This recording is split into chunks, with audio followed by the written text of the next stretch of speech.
muntik na tayo dun ah. Oo nga, sinabi mo pa. Ayos lang ba kayong lahat?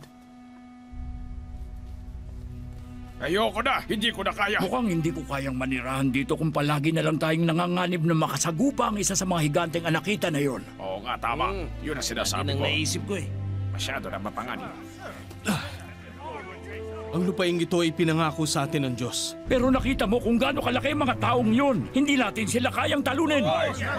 Kailangan nating sundin ang lahat ng mga utos ng Panginoong Diyos at sambahin siya sa takot at pangamba.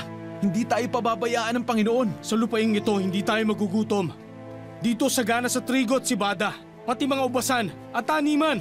Kailangan lang natin magtiwala sa Panginoon. Ipinangako niya sa atin ang lupaing ito. Kaya siya mismo ang lalaban sa sino mang kaaway na makakaharap natin. Mas gusto kong maglakbay ng gutom sa disyerto kaysa mamatay sa pinaglalaban ng hangal na yan. Hindi talaga tayo pwede rito. Masyadong mapanganib.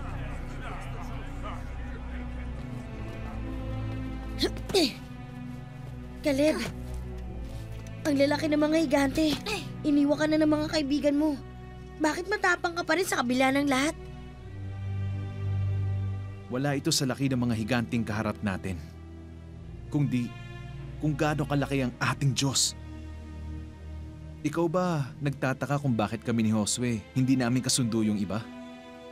Yung gusto ng Diyos ang sinusunod namin, hindi yung gusto ng grupo.